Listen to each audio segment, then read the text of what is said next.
My name is Ken, and I want to tell you something that almost nobody talks about. The moment you realize your own parents are the ones who have been quietly robbing you your entire life. Not stealing money from your wallet, not taking things off your shelf. Something far more calculated than that. They steal your identity. They steal your independence. They steal the version of you that was supposed to exist before their needs crushed it into something small enough to carry around without making noise. I spent 29 years being that small, quiet version of myself. Then I bought a beach house, and everything changed. Here is the part that will make you keep watching, because I need you to understand what actually happened before I explain how I handled it. The morning after I bought the most important thing I had ever purchased in my life, my mother called me. No greeting. No congratulations. No, Ken, we're so proud of you. Just 6 words delivered with the kind of unshakable authority that only a parent who has never been told no can produce. 6 words that turned my brand new sanctuary into a battlefield. She said, "We are moving in tomorrow. Your father already agreed." And here is what makes this story different from every other family boundary story you have ever heard.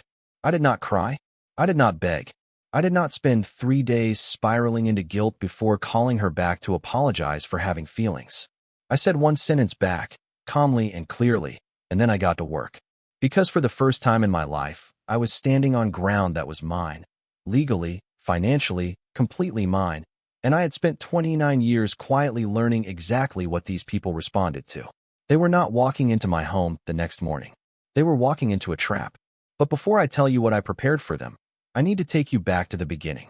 Because the real story, the story that explains why this moment was inevitable, why my hands did not shake when I made my decision, why I felt something close to peace even in the middle of what should have been the most stressful morning of my life. That story starts years before the beach house. It starts with a kid who was told that his success belonged to everyone but himself. And if any of this is already sounding familiar to you, if you are sitting there nodding because your family does the same thing, if you have felt your stomach drop when your phone rings and it is your parents calling, then this story is for you. Because the lesson I learned at that beach house is one that took me 29 years to earn, and I am handing it to you for free. Stay with me. Let me paint you a picture of the man I was before the beach house, before the plan, before the version of Ken that my parents were about to meet for the first time. I was the reliable one, the one who answered his phone on the first ring, the one who picked up the bill at family dinners not because anyone asked, but because the silence that followed when the check landed always felt like it was pointed directly at me. I was the one who stayed late at work, swallowed frustration without making a sound, and called my parents every Sunday, even when I had nothing left to say. I was, by every visible measure, what the world calls a good son. But being a good son in my family was not a compliment. It was a job description. I grew up in a household where love was transactional, not in some dramatic, cruel, movie villain kind of way. My parents were not monsters. They never beat me, never starved me, never did any of the things that the world recognizes as obviously wrong. What they did was far more subtle and, in some ways, far more damaging, because subtle wounds do not get treated. Subtle wounds get laughed off at family dinners and explained away as just how things are. Subtle wounds get passed down like heirlooms. My father was quiet, perpetually, deliberately quiet. He was the kind of man who communicated primarily through absence, not present when things were hard, silent when things were unfair, and suddenly very vocal only when something was going the way he wanted. He never started arguments with me. He never needed to. He let my mother do that work, and then he stood behind her like a human wall of endorsement, his silence functioning as the most powerful form of agreement I have ever witnessed. My mother was the opposite. She was loud, decisive, and completely certain that her instincts about everything in life, including my life, were correct. She was the kind of woman who made decisions on your behalf and then presented them to you as facts. She did not ask whether you wanted something. She told you what you wanted and then rewarded your compliance. The message was clear from the time I was old enough to understand messages. Your preferences exist to serve our preferences. Your life is an extension of our life. Your achievements belong to the family. I remember the first time I noticed the pattern. I was 16 years old, and I won a regional science competition. The prize was small, a certificate and a $50 check, but for me, it was enormous. I had worked on that project for 4 months. I had stayed up past midnight in a house that told me lights out at 10. I had sneaked my father's old reference books from the garage and read them under a flashlight. That win was mine in a way that felt almost sacred. My mother announced it at a family gathering the following weekend. She told the story in the first-person plural. "We worked so hard on Ken's project," she said. "We knew he could do it." The relatives nodded and applauded and directed their congratulations at her, and she accepted them with the grace of someone who deserved them. My father patted me on the shoulder once and went back to his conversation. I stood there with my certificate in my hand and felt something I did not have the vocabulary to name yet. Now I know what it was. It was erasure. That pattern repeated itself so many times over the next 13 years that it became the rhythm of my life. When I got my first job out of college, my mother told her friends she had pushed him to apply. When I got my apartment, she told people she had helped him find it, which meant she had been present for one phone call with the leasing office. When I paid off my first car, she mentioned to a neighbor that we always taught Ken about responsibility with money. I had never once been taught about money. I had figured it out alone, in the dark, by making mistakes and recovering from them quietly. And I let every single one of these moments pass without correction. Because correction felt like ingratitude. Because disagreement felt like betrayal. Because somewhere in the machinery of being raised by these two people, I had absorbed the belief that their reality was the only reality, and that asserting my own version of events was the first step toward becoming the kind of son who let his family down. So I stayed small. I stayed quiet. I paid the bills when the bills were pointed at me. I answered the phone on the first ring. I swallowed my opinions like pills and washed them down with politeness. And I told myself it was temporary, that I was being patient, strategic, building towards something, that one day I would have enough ground under my feet that their gravity could not reach me anymore. That day came in the form of a beach house. For 7 years, I worked in financial consulting. Good money. Consistent money. The kind of money that looks impressive on paper and feels like a slow death in practice. My firm was the type of organization that treated 60-hour weeks as a baseline and called anything less part-time commitment.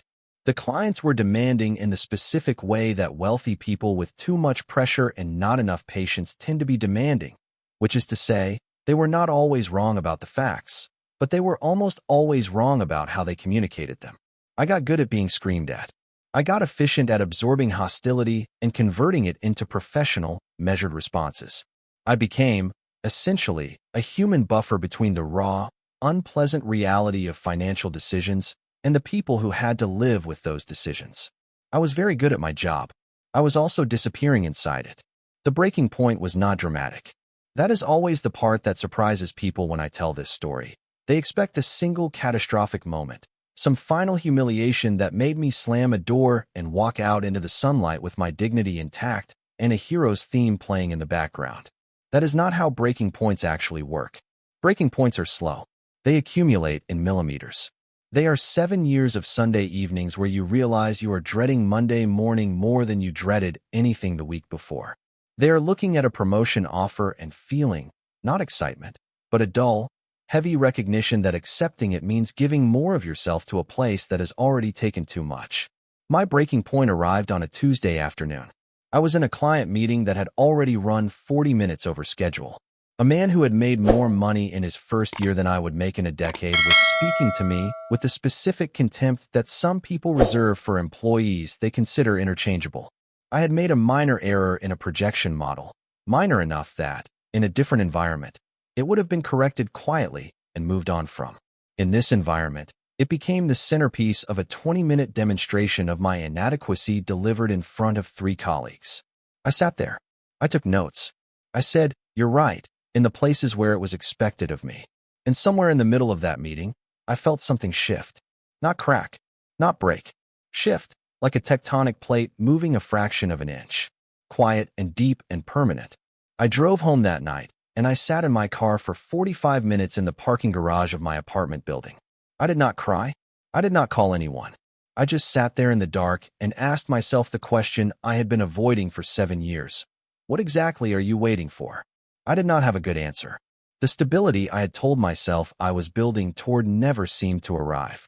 Every year I expected it to crystallize into something solid, and every year it revealed itself to be just another layer of the same exhaustion wearing a different number on its salary figure.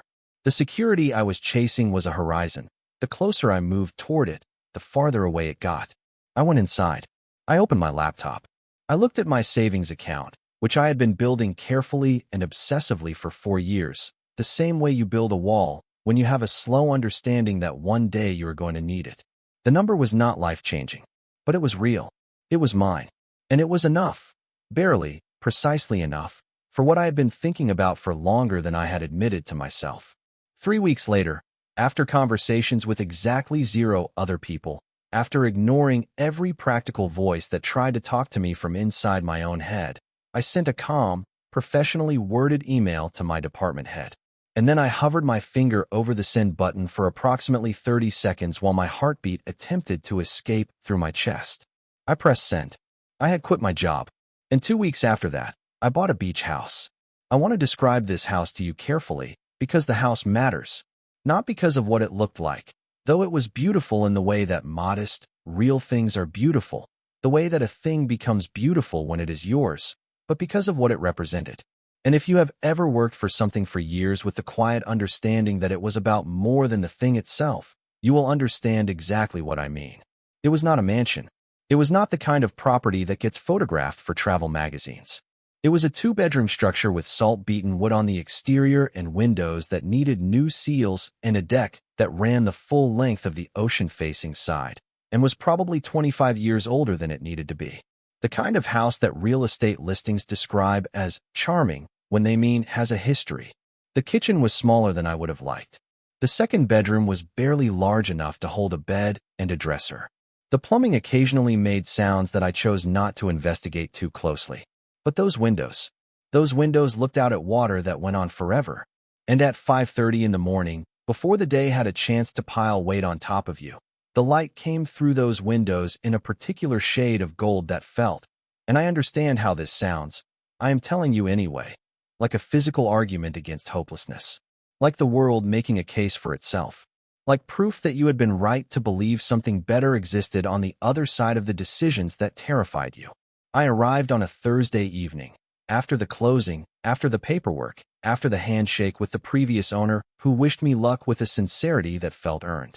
I drove with the windows down even though it was cold because I wanted the smell of the ocean to get into the car before I arrived, as if I needed the preparation. I pulled into the driveway, and I sat there for a moment before getting out. Then I walked through my front door. I stood in the living room and looked at the empty space around me. No furniture yet. Nothing on the walls, just bare floors and the sound of the ocean through windows that were slightly too thin for proper insulation. And I felt something I do not have a perfect word for. Peace is too simple. Relief is too small.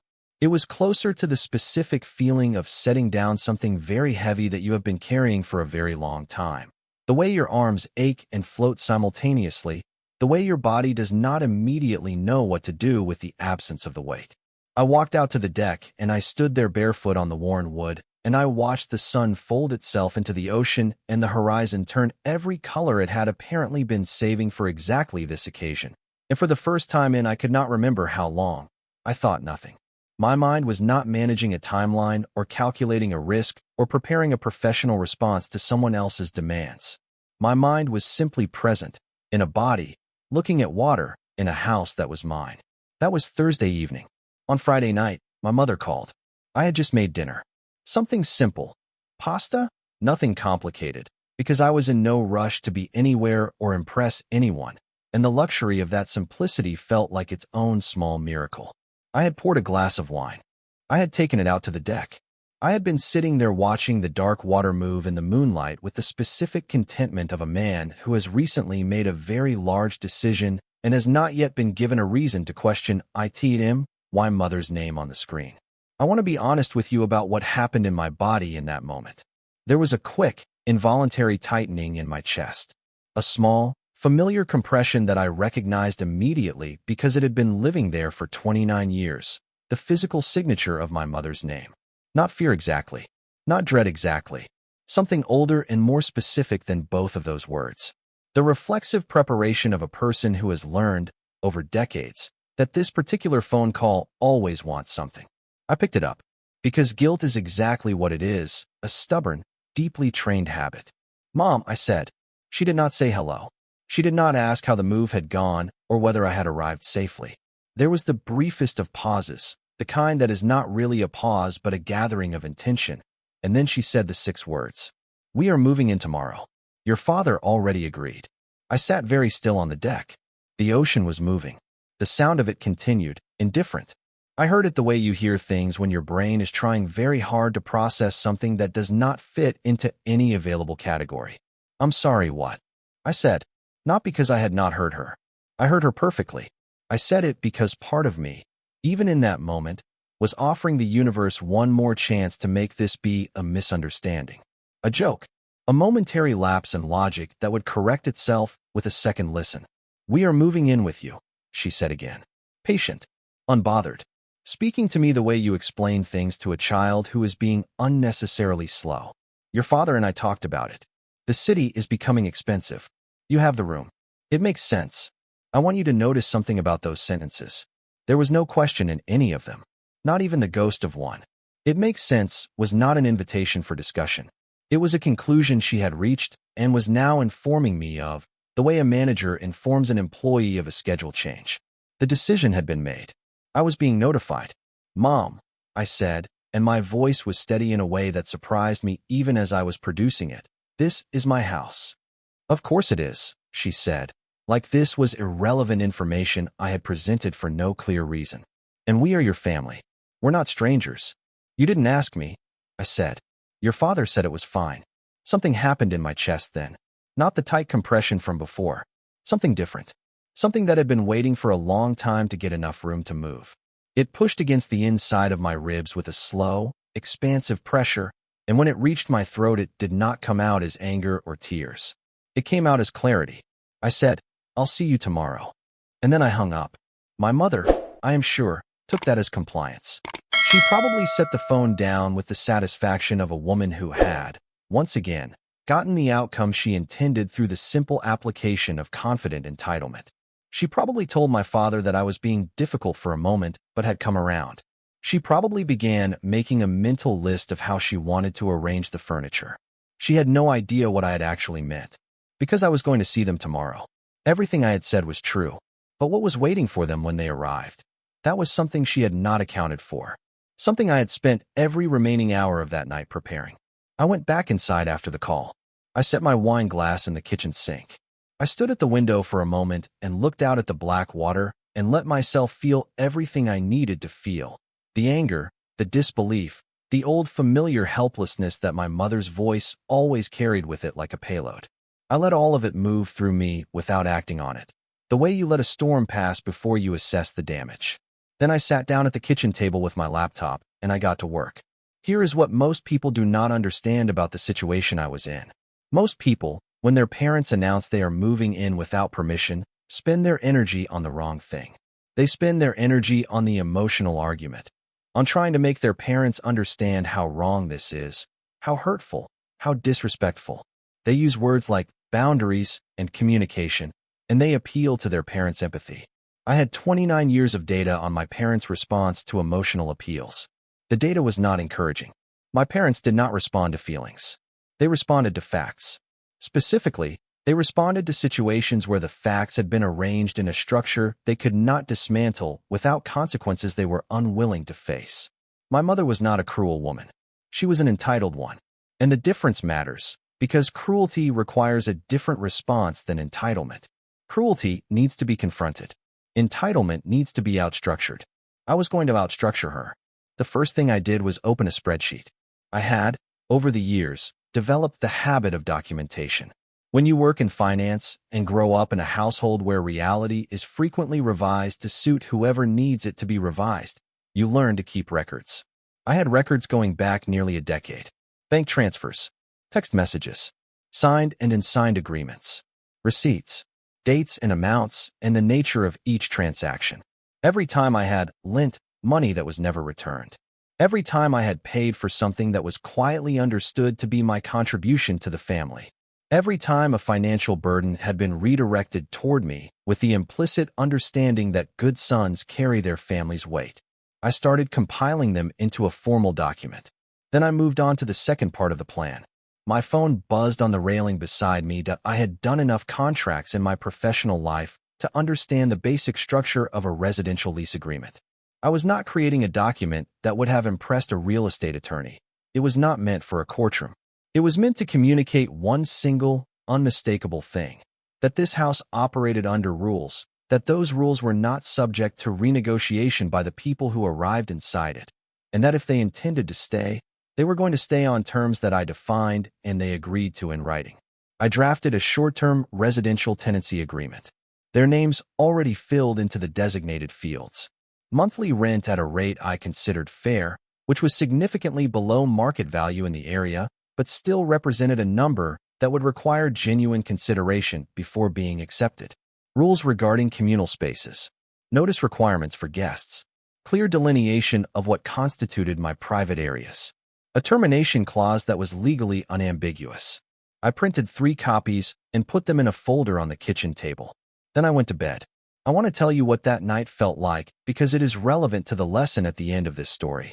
I did not sleep immediately. I lay in the dark and I listened to the ocean and I went through the scenarios. What if she refuses to sign? What if my father gets involved and makes it worse? What if they escalate? What if this breaks something that cannot be fixed? I sat with each question. I did not run from any of them. And one by one, I let them lose their power. Because here is what I realized. There in the dark, with the ocean moving outside my window, they had always counted on me not being ready. Every demand they had ever made had been built on the assumption that when they applied pressure, I would be the one to yield. Because I always had been. Because I had never had anything solid enough under my feet to hold my ground. But this time was different. This time the ground was mine. Not borrowed, not provisional, not dependent on their approval. This was ground I had bought with money I had earned and saved and protected with a discipline they had never understood and could not take from me. When I finally fell asleep, I was calm. And in the morning, I was ready. I woke before the sun, not from anxiety. I want to be very clear about that, but from the kind of focused alertness that arrives on mornings when something important is about to happen. The kind that skips past grogginess entirely and delivers you directly into sharpness. I made coffee. I stood on the deck in the early gray light, and I watched the ocean in the few minutes before the sky figured out what color it was going to be. There is a specific quality to that light, the light between full dark and full dawn, where everything is visible, but nothing has its full weight yet. I liked it. I stood in it, and I drank my coffee, and I made no decisions that were not already made. Then I went inside, and I spent 2 hours making the house perfect. Not for them, not to impress them, for me, because I wanted the space to reflect the clarity I was carrying into this confrontation. I wanted nothing out of place.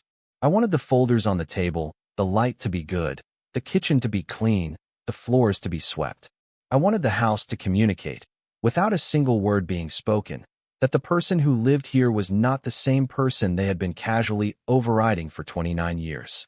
By 10 o'clock, everything was ready.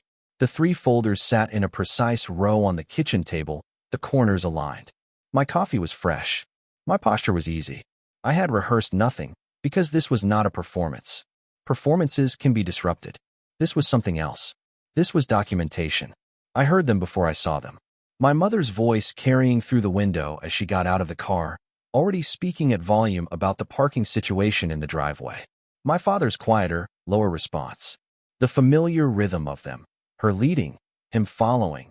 The 2-part structure of their dynamic that I had spent my entire childhood inside and had spent my adult life trying to maintain a safe distance from. I stayed where I was. At the kitchen table, facing the door. They did not knock. The front door opened. My front door, let me be precise about that, with the confident ease of people who had already decided that permission was not required. My mother came through first. She was wearing the particular expression she reserved for situations where she expected to be disappointed and was prepared to articulate exactly why. Scanning the entryway, the living room, measuring the house against whatever standard she had assigned it. "You should have cleaned the entryway, Ken," was the first thing she said to me. Not hello, not how are you, not any acknowledgement that she was entering a space she had no right to enter. Just criticism, deployed like a greeting. I looked at her from the kitchen table. "Good morning," I said. Calm. Not performed calm. Actual calm. The real kind that comes from having done your preparation and knowing the ground is solid.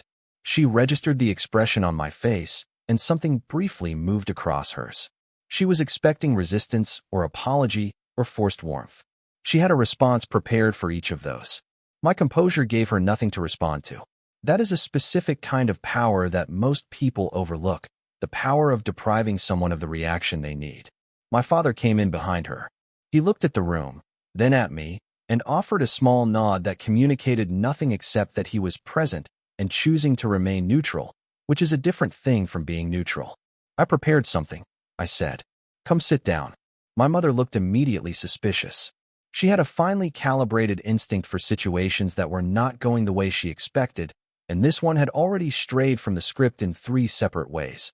I had not moved, I had not apologized for anything, and I had said I prepared something rather than asking what she needed. She sat at the table anyway.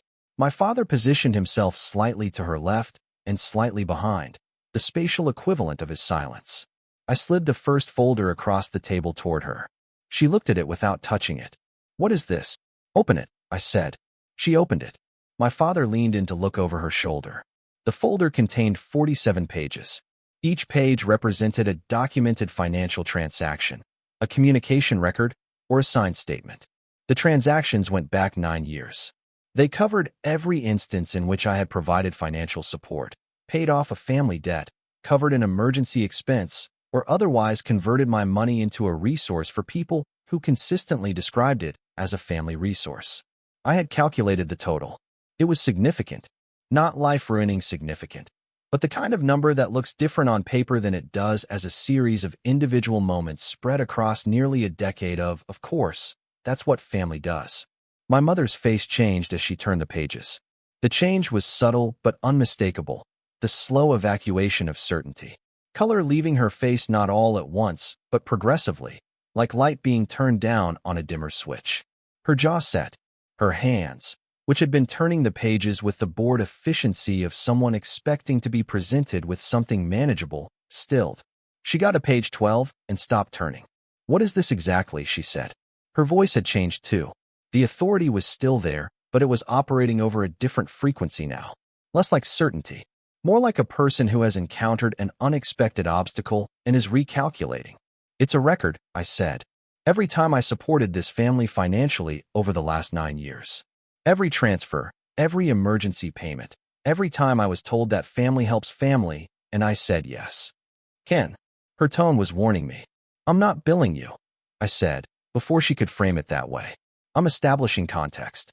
I'm establishing what my relationship with this family has actually looked like financially, because I think we have very different memories of it." My mother closed the folder and looked at me with an expression I had never seen on her face before. Not anger. I had seen that plenty of times. Not disappointment, a constant companion since my childhood. This was something new, something that required more effort to maintain. It looked, if I am being precise, like someone who has just realized the conversation is happening on terrain they did not know existed. "Are you really doing this?" she said. "Yes," I said. My father cleared his throat. "Ken, maybe we should." "There's more," I said. I placed the second document on top of the closed folder. A single sheet of paper this time. Neat. Professional. Their names already printed at the top in clear black type. My mother picked it up. I watched her read it. It took approximately 12 seconds for full comprehension to arrive. When it did, her composure broke for the first time. Not dramatically. My mother does not do dramatic the way some people do. Her composure broke the way expensive material breaks. Cleanly, completely, and in a way that makes it clear it will not be reparable. "A rental agreement," she said. The words came out with a flatness that meant she was working very hard to keep her voice under control. "Short-term tenancy," I said. "Standard terms. Monthly rate is below market value for the area." I kept it reasonable. "We are your parents." "You are," I agreed. "And this is my house." Those two things can both be true, and they don't cancel each other out. She put the paper down with a precision that was more frightening than if she had thrown it. "You want us to pay rent. To live in your house. Our son's house. I want you to be tenants," I said. "If you want to stay, the terms are fair. But if you stay here, you stay here with an agreement. In writing. Because that is the only way I will feel safe having anyone in my home. And yes, that includes family." The silence that followed was the longest silence of my life. not uncomfortable, though I suspect it was extremely uncomfortable for both of my parents. For me, it was something else. The silence felt like space, like room to breathe that I had not been given before. My mother found her voice first. She used it the way she always used it when she had been challenged. She elevated it. "This is disgusting," she said. The word landed hard. Disgusting and ungrateful. After everything we have given you. After everything we sacrificed so you could have opportunities. I let her speak. I did not interrupt. I did not react. I had expected this exact language because I had heard versions of it my entire life, and I understood now, sitting on the other side of a table in a house that was mine, that these words only had power if I gave them a surface to land on. I did not give them one. When she finished, I said one more thing. "I love you." Simple, direct, without irony. I genuinely love both of you. But I have spent a long time learning the difference between love and control, and I think you have too, even if you haven't said it out loud. What you're describing, coming here without asking, treating my home like a family resource, expecting me to accommodate you because accommodation is what good sons do. That is not love. That is a system, and I am not part of that system anymore. My father made a sound. Low, involuntary. I looked at him, and he looked away. "The agreement is on the table," I said. "You can sign it and stay under the terms I've outlined, or you can not sign it and go home. Either way, I will still be your son. That is not contingent on this. But this house, the rules of this house, that is not negotiable." My mother pushed back from the table and stood up. She was not a physically imposing woman, but she had presence, the kind built from decades of being right about everything in her own household. And she used it now, standing at her full height and looking at me with an expression that had multiple things happening in it simultaneously. Fury, disbelief, and underneath both of those, barely visible but unmistakably there, something that looked a great deal like the beginning of recalibration. She started talking.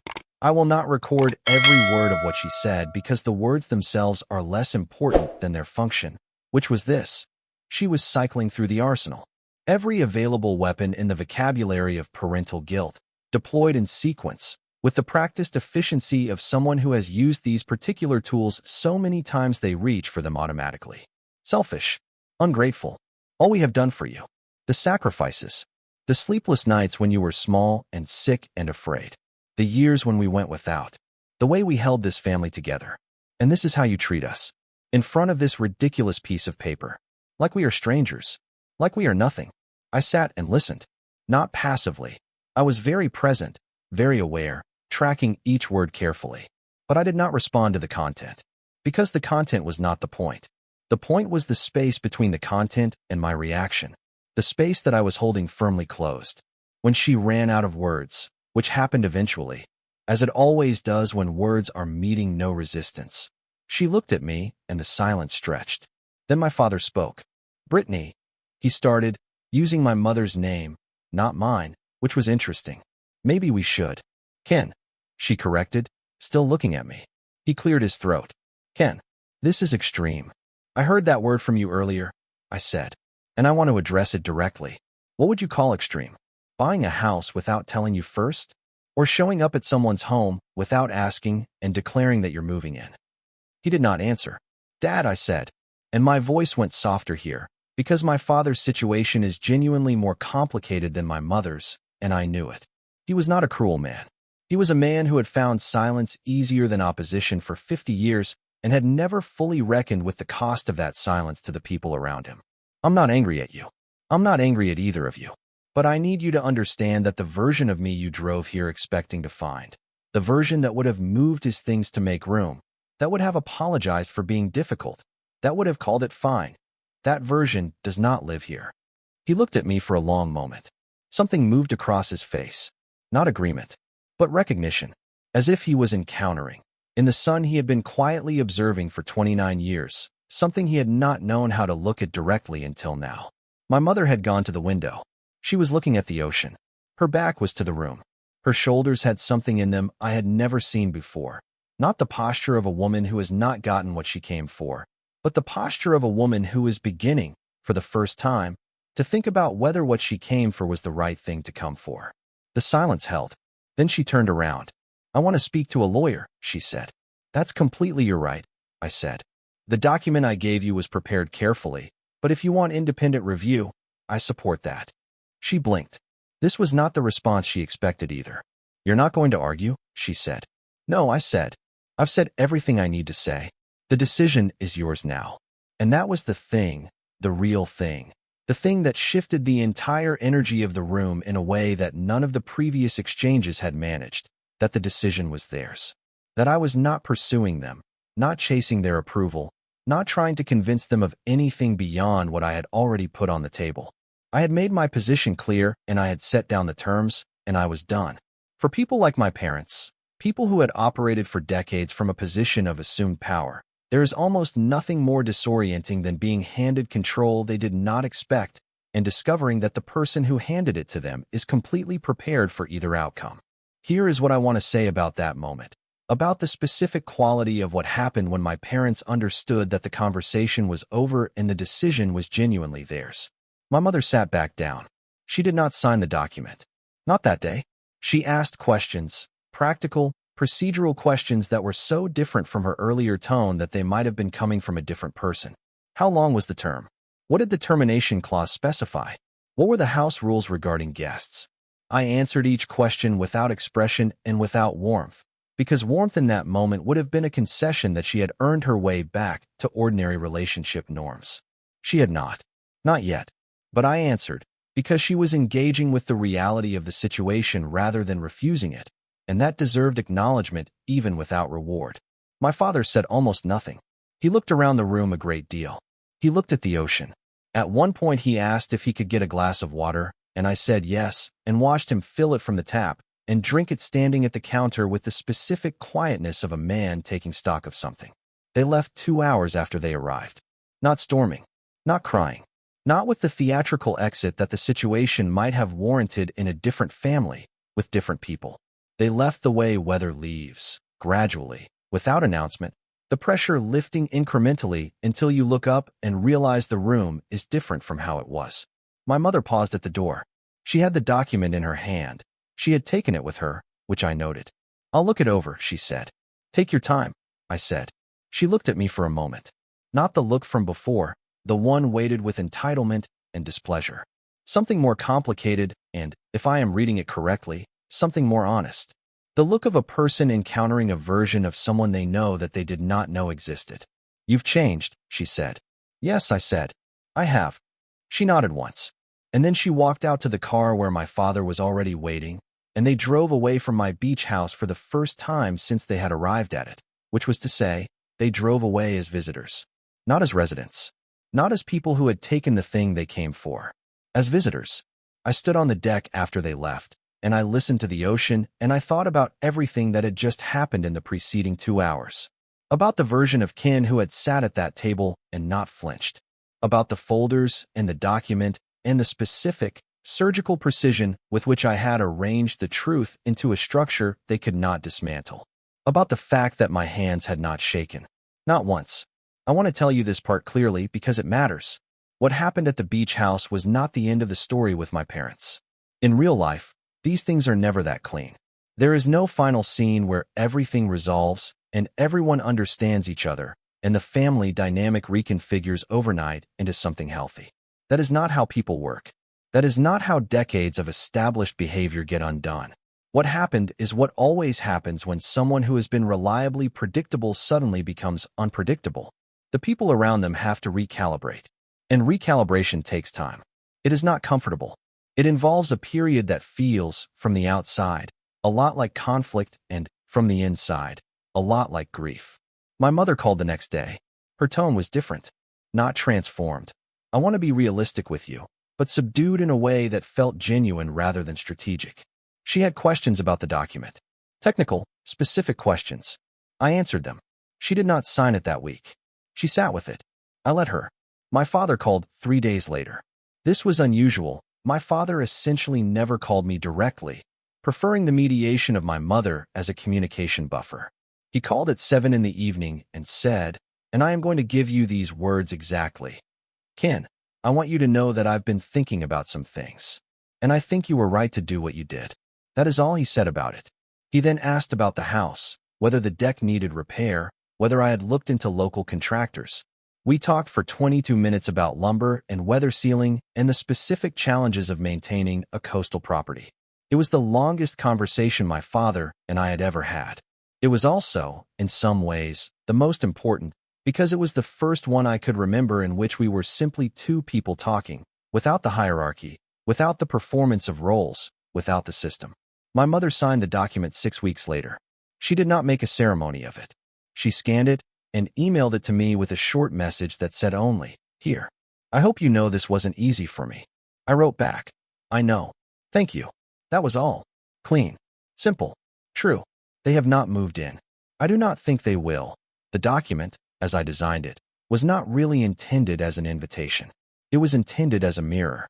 A way of holding up the conditions of our relationship to a light bright enough that even people who had spent decades avoiding that light could not look away from it. The document said, in legal language, "This is what we actually are to each other. These are the actual terms of how we have been operating. And if you want to continue, you will have to operate under terms that are honest about that reality." The reality is that we are still family. The reality is also that family does not mean unconditional access. Family does not mean unlimited claims on another person's life, their property, their income, their autonomy. Family is a relationship, and like all relationships, it requires mutual respect to function in a way that is worth having. We are still in the process of learning what that looks like for the three of us. It is not easy. Some conversations with my mother still carry the old undertones, the slight pressure, the faint suggestion that I owe her something for the simple fact of existing. I notice it now. I name it, sometimes.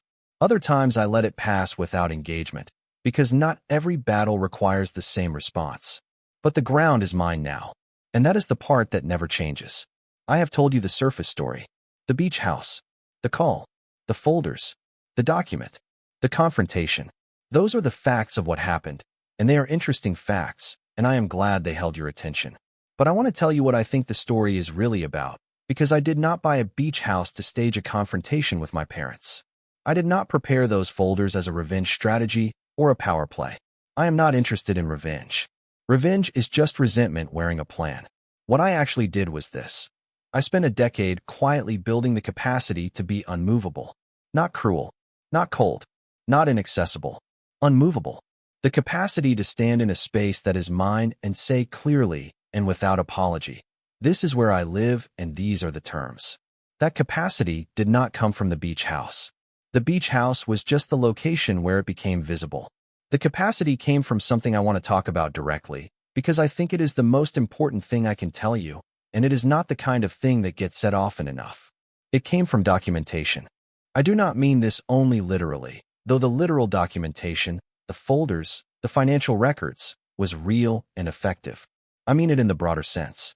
I mean the practice of being a witness to your own life. The habit of noticing, clearly and without editorial, what is actually happening around you. Who is taking what is being asked for and what is being assumed, what you have given and what you have received, and what the actual balance of that equation is when you write it down in a form that does not allow for comfortable revision. Most people who are in relationships, whether with partners, family, employers, friends, operate primarily from feeling, which is human and understandable and not a criticism. But feeling, in the absence of any factual structure, is extremely vulnerable to manipulation because feelings are revisable. Feelings can be dismissed. You can tell someone that their feelings are wrong, too big, too sensitive, ungrateful, overreactive. You cannot tell someone that their bank statement is wrong. My documentation practice was not born from cynicism. It was born from the specific experience of growing up in a household where my perception of events was regularly and confidently corrected by people who had more authority and louder voices, where my memory of what had been promised and what had been taken was treated as less reliable than the memory of the people who had made the promises and done the taking. I started keeping records not to build a case, but to stay sane, to have a fixed reference point in a reality that was constantly being renegotiated by other people, to be able to say to myself, in the moments when I doubted my own perception, "No, this is what actually happened. It is here in writing. I have not imagined it." The folders I showed my parents on the morning they arrived at my beach house were 9 years in the making. They did not represent a plan. They represented the natural accumulation of a man who had decided, quietly and early, that he was going to be an honest witness to his own life, whatever that cost him. I want to talk to you directly now, not as a narrator of this story, as someone who has been where you might be. If you are watching this and some part of what I have described sounds familiar, if you have felt the weight of your phone when a certain number appears on it, if you have absorbed criticism before affection, if your achievements have been treated as communal property, if you have given more than was asked of you because the alternative felt like a betrayal of your identity, then I want you to hear me clearly. You are not imagining it. The experience of having your reality quietly revised by people with authority over you is one of the least visible and most common forms of harm that exists in human relationships. It does not leave marks. It does not have a clean legal definition. It is almost impossible to explain to someone who has not felt it, because from the outside it looks like ordinary family dynamics, ordinary workplace friction, ordinary social friction. But you know the difference. You have always known the difference. The reason you have not trusted that knowledge is that the people revising your reality are also the people you love and depend on and have been trained to believe have your best interests at their center. They may well love you. Love and harm are not mutually exclusive. People can love you deeply and damage you consistently. These things can be true simultaneously. The question is not whether they love you. The question is whether the terms of that love are terms you can live inside without disappearing. Here is the practical advice underneath this story, the actual takeaway for people who want to do something with what I have shared. Start documenting, not to build a case, not to prepare for confrontation, just to be an honest witness to your own life. Keep a record, not obsessively, not constantly, but accurately. What was said? What was agreed to? What was taken? What was given? Give yourself a fixed reference point in a world where the people around you may have different versions of reality. Separate love from leverage. When the people in your life say things like, "After everything I've done for you," or "Don't you care about what this does to the family?" they are converting love into leverage. These are different things. Love does not require you to surrender your autonomy as a condition of receiving it. If someone is using your love for them as the mechanism of your compliance, that is not love operating. That is leverage. On the ground you've built. If you have worked and saved and earned something, whether it is a literal space like a house, or a professional achievement, or a degree, or a relationship, own it fully. Not defensively. Not in a way that requires constant guarding, but completely. Know that it is yours.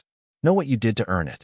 Know that the people who want to claim it without having earned it are doing so because they are used to getting away with it, and they will stop when they encounter a version of you that is no longer available to be gotten away with. And perhaps the most important thing, understand that the people you confront with this version of yourself may initially respond with anger, hurt, accusation, guilt. They will call you selfish. They will call you extreme. They will call you ungrateful. These words are not descriptions of who you are. They are symptoms of the discomfort caused by someone who has reliably yielded deciding, for the first time, to hold their ground. The discomfort is not evidence that you are wrong. It is evidence that you are new. I want to end the way I began, on the deck, looking at the water. I am there now, as I tell you this. The same deck, the same worn wood under bare feet, the same horizon doing its work out there beyond the railing. The house is still mine. The floors have furniture now. The kitchen has learned my preferences. The second bedroom is empty and staying that way, filled with the specific, deliberate emptiness of a person who has decided that the space belongs to themselves. My parents visited last month. My mother brought food. She always brings food. It is her primary love language, and I have made my peace with that. She did not comment on the entryway.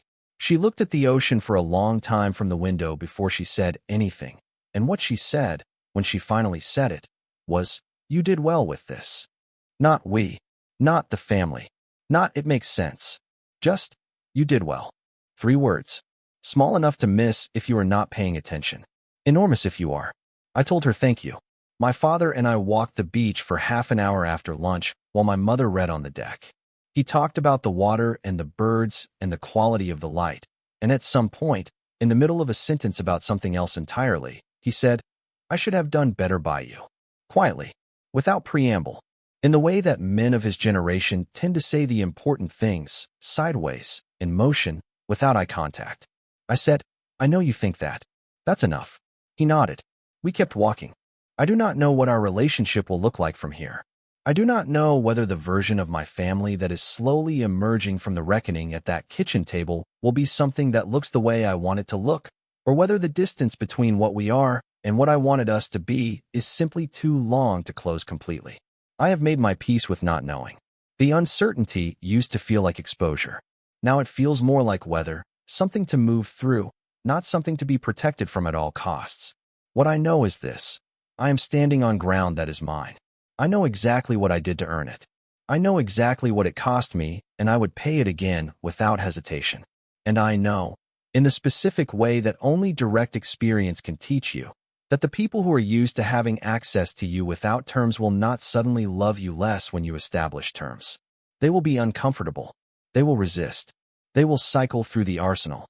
But eventually, if they are capable of it, and some people are and some people are not, and that is a truth you will have to discover for yourself, eventually, they will recalibrate. They will encounter the version of you that holds ground, and they will find, to their own surprise, that there is something in them that can respect it. Not because confrontation works, but because clarity does. And that is the real lesson of the beach house.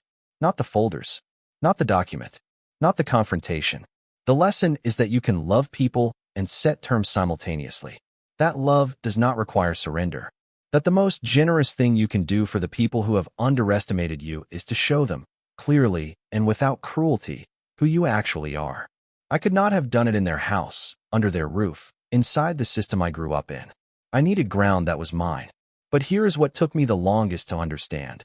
The ground does not have to be literal. You do not have to buy a beach house to do what I did. The ground is internal before it is anything else. The ground is the decision to be an honest witness to your own life, to hold your own reality against the pressure to revise it, to build the documentation of your own existence so carefully and consistently that when someone tries to rewrite it, you have something to hold up to the light and say, no, this is what actually happened, and this is who I actually am. The ocean is still out there. It is doing what it always does, moving forward, unstoppable, indifferent to whatever is happening on the shore. I have come to think of it as a kind of instruction. Not a comfort, exactly. An instruction. Keep moving. Keep going. Take up the space you've earned. Because no one is going to do it for you. And no one who is used to your absence is going to greet your arrival with warmth. But you will be there, standing on your ground, looking at your horizon. And eventually, someone, maybe even someone you love, will look at you with the dawning recognition that the person they thought they could override has become unmovable. And in that moment, in the silence that follows, you will understand something that no one could have explained to you before you earned it. That this is what peace feels like. Not the absence of conflict. Not the silence after everyone has left. Not the fantasy of a life without difficulty. This kind of peace is active. It has structure. It has documentation. It has a signed agreement and a kitchen table and folders with 47 pages and a willingness to stand in your own space and say, these are the terms. This peace is built, and it is yours. Since I first shared pieces of this story, people have asked me questions. Real questions, the kind that come from people who recognize something of their own situation in mine. I want to answer the most important ones directly. Ken, don't you feel guilty? Yes, I did feel guilty. I felt guilty the moment I hung up on my mother's call. I felt guilty through most of the night while I was compiling the folders. I felt a particular guilt on the morning of their arrival when I heard my mother's voice through the window and thought, for a brief moment, what am I doing? But here is what I have come to understand about guilt in these situations. Guilt is a response to the violation of an internalized rule, and the rules I had internalized about family, that my needs were subordinate, that my discomfort was less important than their comfort, that being a good son meant absorbing whatever was demanded. Those rules were not neutral. Those rules were installed in me by people who benefited from my compliance. My guilt was not a moral compass. It was a trained response. That does not mean guilt is useless. Guilt that arises from genuinely hurting someone who does not deserve to be hurt is important information.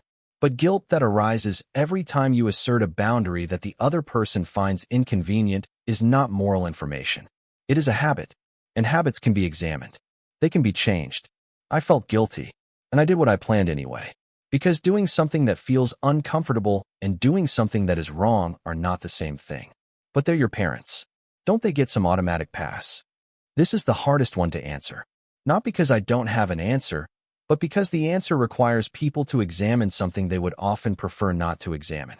The belief that parents deserve automatic deference from adult children, regardless of behavior, is one of the most culturally embedded and least examined assumptions in our society. It runs through almost every major cultural tradition.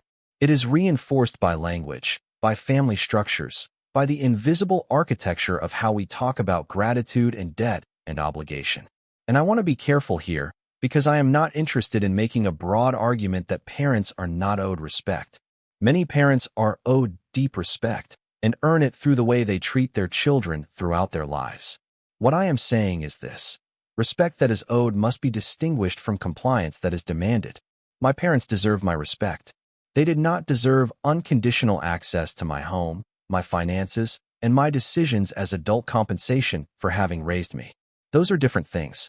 The conflation of them, the assumption that being a parent entitles you to a lifetime of compliance from your child, is not a value I have been able to locate any non-circular justification for. You did not ask to be born. Your parents chose to have you. The love they gave you in childhood was, ideally, given freely, without the expectation of being repaid at interest over the course of the rest of your life. If it was not given freely, if it was given as investment expecting return, then examining those terms is not ingratitude. It is honesty. What if this ends your relationship with them? Then it ends. That is the answer I had to sit with, and it is the only honest one. I went into that morning prepared for the possibility that my parents would leave and not come back. Prepared for the possibility that establishing these terms would cost me whatever relationship we had previously had. I sat with that possibility in the dark the night before, and I arrived at the conclusion that a relationship maintained through my indefinite compliance is not a relationship I want. It is an arrangement, and arrangements end when one party can no longer afford to maintain them. I did not want to lose my parents. I did not want to create irreparable distance. I hoped that what happened at that table would be the beginning of something more honest rather than the end of something comfortable. But I was prepared for either. I had to be. Because if you are only willing to hold your ground on the condition that nothing bad happens as a result, you are not holding your ground. You are negotiating. Is it really that simple? No, it is not simple. Nothing about this is simple. The documentation took years. The emotional preparation took longer. The specific version of calm I maintained in that room was the end product of a great deal of work that happened well before that morning. What I can tell you is that it is possible, and that the version of the situation that most people imagine, where setting a firm limit with a family member means immediate, irreversible catastrophe, is often not the version that actually happens. People adapt. People recalibrate. Not always, not perfectly, not without pain. But more often than the fear in your stomach is telling you. The fear is lying to you. Specifically, it is telling you that the consequences of asserting yourself will be worse than the consequences of not asserting yourself. For many people, for many years, that has simply not been true. The consequences of not asserting yourself, the slow erosion, the accumulated resentment, the shrinking self, those are real, and they are happening right now.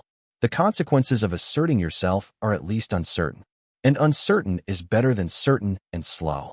If you watch this far, I want to say something to you that I do not say lightly. You already know what you need to do. You have known for a while. The reason you are still here, still watching, is not because you needed more information. You had the information before you started. The reason you are still here is because you needed to hear it in a voice that was not flinching. In a story where the person who held their ground did not lose everything.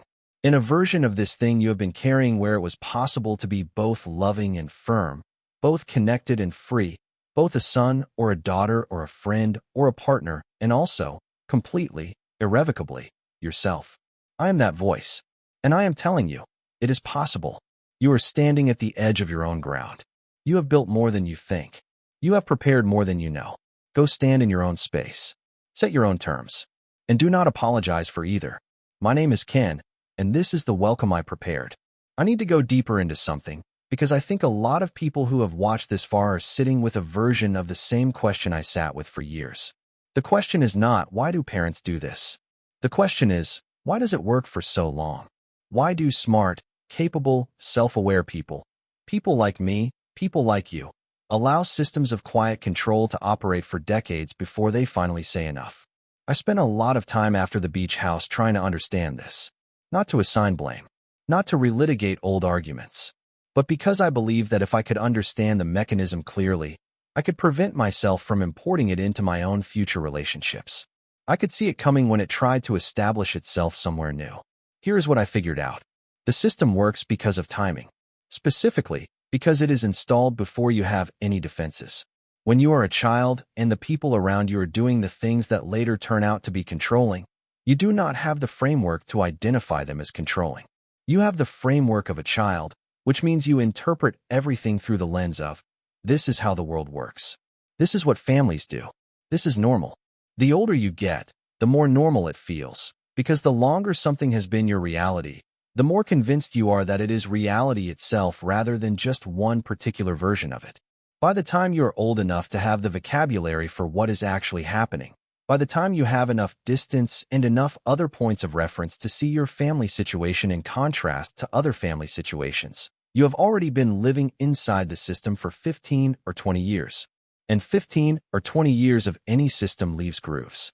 It creates habits of response that operate below conscious decision-making. You do not choose to defer. You simply defer automatically because deferring is what your nervous system learned to do in this particular environment. This is why willpower does not fix it. This is why deciding to be different, without the structural changes that make being different possible, so rarely works. You cannot simply resolve to hold your ground in a conversation when the entirety of your nervous system has been trained to yield in that exact conversation with those exact people.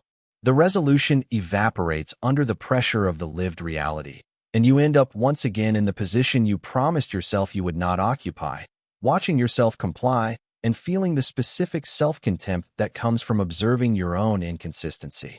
What changes the system is not willpower. What changes the system is architecture. You change the physical and structural reality of the situation until the situation no longer looks like the one your nervous system was trained to yield in. You change who has the paper. You change whose name is on the door. You change the room you are standing in and the ground you are standing on. The beach house was architecture. The folders were architecture. The document was architecture. I built a structure that did not exist in any previous version of my relationship with my parents. A structure with walls and documents and clear terms. And when I placed them inside that structure, their training, the training of assuming my compliance, suddenly had nothing to work on. The compliance levers they had always used were attached to a context that no longer existed. They pushed, and there was nothing to push against. That is what I mean when I say I outstructured them. Some people, when I have shared this story, have expressed discomfort with the financial documentation element. They say, it feels cold to reduce family relationships to numbers. And I understand why it feels that way. But I want to push back on it, because I think this reaction itself is worth examining. We live in a culture that has a deeply strange relationship with the intersection of love and money. We are comfortable with the idea of love as something that transcends material concerns. We are uncomfortable with the idea of accounting for what we give and what we receive within our most intimate relationships. We have been told, explicitly and implicitly, that tracking these things is somehow a violation of the spirit of what family is supposed to be. But here is what I noticed over 9 years of being in a financially entangled relationship with my parents. Money was not transcendent in our family. Money was extremely material. Money was what they asked for when they needed it. Money was what I provided when it was pointed at me. Money was discussed, negotiated, pressured, and extracted within our family with a level of frankness and regularity that flatly contradicts the idea that our family had any problem at all mixing love and money. The rule, as it operated in practice, was not, we do not mix love and money. The rule was, you give money when we need it and we do not account for it because accounting for it would interrupt the flow in our direction. Introducing accounting was not bringing money into the relationship. The money was already there, already flowing, already fundamental. Introducing accounting was simply making visible what had always been invisible. The discomfort is not with money being present in family relationships. The discomfort is with the exposure that comes from making the flow of money visible and bidirectional rather than invisible and unidirectional. That exposure is exactly the point. When my mother looked at those 47 pages and saw 9 years of transfers and payments and supported expenses in a form she could not revise, she was encountering something she had always known but never had to look at directly. She had always known, at some level, what I had given. She simply had the luxury of not thinking about it systematically, because I had never forced the systematic view. The folders were not an attack. They were a mirror, and the reflection in that mirror was uncomfortable because it was accurate. I want to be direct about why this matters for you. If you are in a similar situation, if you are part of a family or a relationship of any kind, where financial resources flow primarily in one direction without acknowledgement, without reciprocity, and without the freedom to set limits, then you are not participating in a relationship. You are operating as a resource, and resources do not have limits. Resources do not have terms. Resources do not have the right to say no. Documenting what you give is not about reducing love to a ledger. It is about insisting on your visibility as a person rather than a resource. It is about saying, I am a participant in this relationship and participants can account for their participation. The refusal to acknowledge what is given is itself a way of denying the humanity of the person giving it. My mother calling it billing your parents was her attempt to make me ashamed of having documented the reality. She wanted the reality to remain invisible, because invisible realities cannot be the basis of terms. Once it was visible, it became possible to say, this is what has been happening, and now we are going to discuss what happens next. That is a conversation I should have been able to have a decade earlier. I have been careful throughout this to avoid making this story generic. I wanted to stay specific, because specificity is what makes things real and usable. But I want to spend some time here speaking directly to the different versions of people who might recognize something of themselves in Ken's story. If you are someone who grew up in a household where your achievements were claimed collectively, where your financial independence was repeatedly compromised by family needs, where your opinions were corrected before they were heard, if that is your specific experience, then the first thing I want to say to you is that the damage done by that experience is real, even if it is invisible. You are not being dramatic. You are not being ungrateful. You are describing an actual thing that happened to you and continues to happen, and the fact that it is common does not make it not harmful. The second thing I want to say is about the guilt. The guilt you feel when you consider setting limits with these people is not proportional to what you are actually doing. Setting a limit is not the same as abandoning your family. It is not the same as saying you do not love them. It is not even the same as saying they are bad people. Setting a limit is saying, I have determined that this specific behavior is not compatible with my ability to function as a healthy person, and I am choosing my own health. That is it. Everything else, the catastrophizing, the imagined betrayal, the fear of being the person who broke the family, that is the narrative the system installed in you to keep you compliant. The third thing I want to say is about timing. There is no perfect time to do this. There is no moment when the confrontation will be comfortable, when the other party will be ready to receive it gracefully, when the consequences will be entirely predictable and manageable. The right time is when you have done your preparation. Internal preparation, documentation, structural preparation, and you are as ready as you are going to be. Which is to say, not perfectly ready, just ready enough.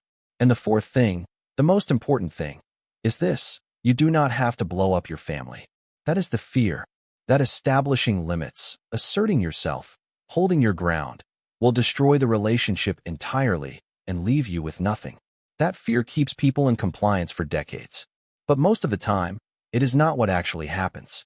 Most of the time, what actually happens is what happened to me. There is discomfort.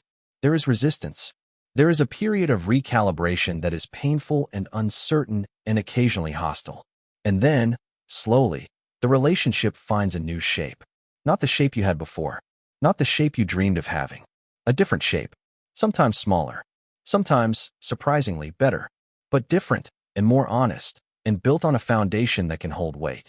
You cannot have a real relationship with someone who has only ever related to a performance of you. Setting limits is, among other things, an introduction. This is who I actually am. These are the terms on which I will actually relate to you. If you can do that too, if you can meet me on this ground as a real person rather than as a parent or authority or person who is owed compliance, then let us have that relationship. Some people accept that invitation, more than you expect. About 4 months after the confrontation at the beach house, I drove to visit my parents at their home. I want to tell you about this visit because it contained the clearest evidence I have seen that something fundamental had shifted. I arrived in the afternoon. My mother met me at the door. This alone was different. She had always made a point of being somewhere in the interior of the house when I arrived, so that the entering was mine to navigate, a small staging of indifference that I had never consciously registered until it was no longer present. She met me at the door. She had made food. A lot of food. The specific food she makes when she is trying to communicate care without saying the words directly. The dishes from when I was young and things were simpler, and she was, in whatever constrained and conditional way she knew how to be, trying to do right by me. We sat down and we ate. My father talked more than usual, not much more, but measurably. He asked about the house. Specific questions. Had I looked into reinforcing the deck? Was the roof up to code for coastal weather? His information about coastal properties was detailed and specific in a way that told me he had been researching on my behalf, which is a form of care I had not seen from him before, directed at something that was mine rather than communal.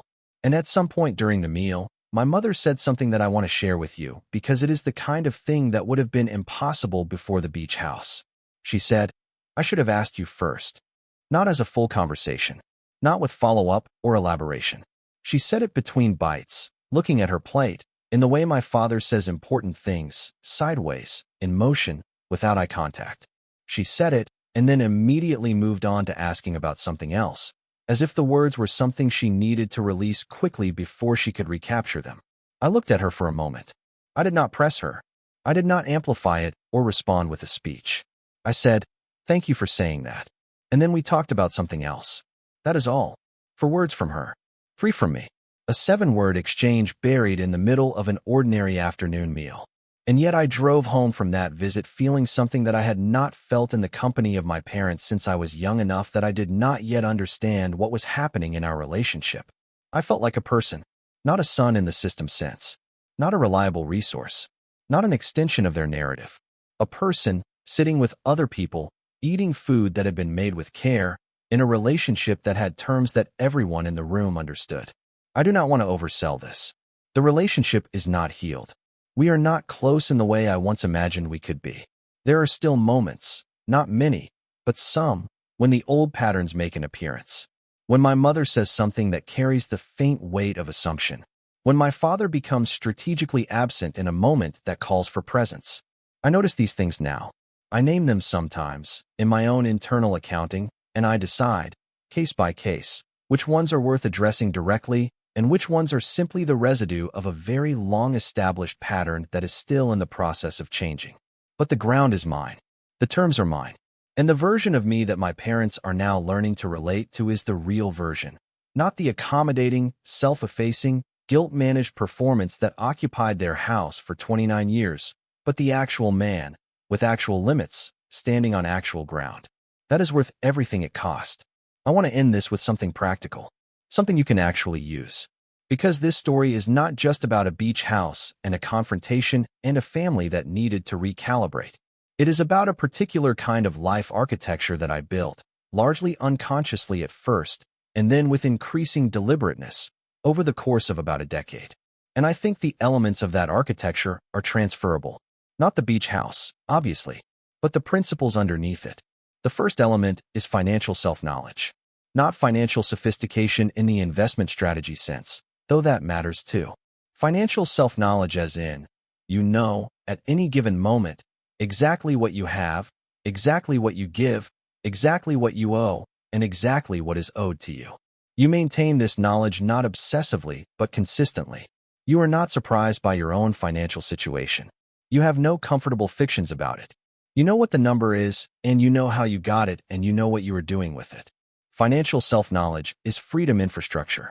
It is the thing that makes it possible to make a decision, to quit a job, to buy a property, to say no to a financial request, without being destabilized by the decision. People who do not have financial self-knowledge cannot make autonomous decisions easily, because every decision carries the risk of catastrophe they have not mapped. People who have financial self-knowledge can look at a decision clearly and say, I understand the cost of this, I understand what I have, and I am choosing to spend it on this. That clarity is power. The second element is professional independence, not in the sense of self-employment necessarily, but in the sense of employability and optionality. The ability to leave a job without the terror of unrecoverable financial collapse. This requires time and intention to build. It means not spending everything you earn. It means developing skills that are portable rather than only institutional. It means being a person who has options even if you are not currently exercising them. Professional independence is exit ramp infrastructure. The reason I was able to quit my job and buy a beach house is not that I was brave or impulsive. It is that I had spent 4 years building the specific capacity to make that decision without it being catastrophic. The savings account was not an accident. It was an exit ramp I built deliberately because some part of me always knew I was going to need one. The third element is the documentation practice I have already described. But I want to expand on it here because documentation is not only about finances. It is about agreements. It is about what was said and what was promised and what was asked and what was given across every important relationship in your life. Not in a paranoid, everyone is against me way. In a simple, honest, this is what is actually happening way. When you maintain this practice, 2 things happen. First, you become more honest with yourself about the health of your relationships. It is much harder to maintain comfortable fictions about how much you are giving versus receiving when you have it written down. Second, you become much harder to gaslight. Gaslighting, the specific form of manipulation that involves convincing someone that their memory and perception are wrong, requires that the target have no fixed reference point. Documentation is a fixed reference point. It is the floor that cannot be pulled out from under you no matter how confidently someone tells you that you are misremembering. The fourth element is what I call deliberate interiority. This is the hardest one to explain and possibly the most important. It is the practice of developing a clear, stable inner life. Knowing who you are, what you value, what you find meaningful, what you cannot compromise on. That is independent of other people's assessments of you. Most people who struggle with the kind of family dynamics I have described are people whose sense of self is too entangled with other people's approval. They know who they are only insofar as they know what other people think of them. And that creates an existential dependence on external validation that makes you extraordinarily vulnerable to anyone who controls the flow of that validation. Deliberate interiority means you develop a relationship with your own judgment that does not require constant external confirmation. You know your own values. You have tested them. You have lived inside them long enough to trust them. When someone tells you that your memory is wrong, or your feelings are invalid, or your choices are ungrateful, you have something to measure those claims against. You have yourself. Building this takes time. It is built through the practice of making decisions and observing the consequences and developing, through that process, an honest relationship with your own competence. It is built through honest relationships with a small number of people who will tell you the truth about yourself. It is built through therapy, if you have access to it, or through serious reading, or through whatever practice allows you to excavate and examine the machinery of your own interior life. You cannot establish terms with people who do not respect your terms if you do not, yourself, respect your terms. The authority with which I placed that rental agreement on the table in front of my parents was not performed. It was real. And it was real because I had, over years, built a relationship with myself that did not require their endorsement. I knew who I was independent of whether they approved of me. That independence was not arrogance. It was the specific kind of security that comes from actually doing the work of becoming a person you can trust. And the fifth and final element is what I call consequence tolerance. This is the willingness to endure the consequences of your own choices without retreating from them under pressure. It is perhaps the rarest element in the architecture I am describing, because it is the one that cannot be built in advance. It can only be built through the experience of enduring consequences. The reason most people retreat from limits they have set is not that the limits were wrong. It is that the consequences, the anger, the withdrawal of affection, the accusations of selfishness, the grief of watching a relationship reorganize itself around a new reality, are more immediately painful than the slow pain of continued compliance. The pain of compliance is chronic. The pain of consequence is acute. Acute pain is more immediately motivating than chronic pain. People choose the acute pain of retreating over the acute pain of standing, because retreating ends the acute pain faster. Consequence tolerance is the capacity to sit in the acute pain of consequence long enough for it to resolve into the peace that comes from having held your ground. It is not the absence of pain. It is the willingness to stay inside it without running. I had to build this too. And the way I built it was by staying inside smaller consequences first, by choosing, in lower-stakes situations, to hold a position even when holding it was uncomfortable, by practicing the experience of enduring the discomfort of other people's displeasure and discovering, over and over again, that it was survivable, that it passed, that I was still standing on the other side of it. By the time I sat at that kitchen table in my beach house, I had been practicing consequence tolerance for years. Small scale, then medium scale, then this. The beach house confrontation was not my first time holding ground. It was the largest version of a practice I had built incrementally, in private, without anyone seeing it. If you are wondering whether your situation is similar enough to mine that the things I have said are applicable, if you are wondering whether you have something worth protecting, whether your ground is real, whether the version of you that holds your terms is available, I want to give you the most direct answer I can. Yes, you have something worth protecting, even if it is not a beach house, even if it is not yet a tangible thing. It is your time, your labor, your energy, your attention, your emotional bandwidth. It is the life you are still in the process of building. It is worth protecting. Yes, your ground is real. It exists wherever you stand and decide that this is mine and I will not be moved from it. And yes, the version of you that holds terms, that sits at a table and slides a document across it and says calmly and without flinching, "These are the rules," that version of you exists. You have met it in small moments. You have felt it stir when someone pushed a little too far and something inside you registered that this was not acceptable. That version of you is not a fantasy. It is a practice. It is available to you. It requires building and maintenance and the willingness to endure the consequences of deploying it. But it is there. My name is Ken. I bought a beach house. I prepared a welcome, and I have never once regretted it.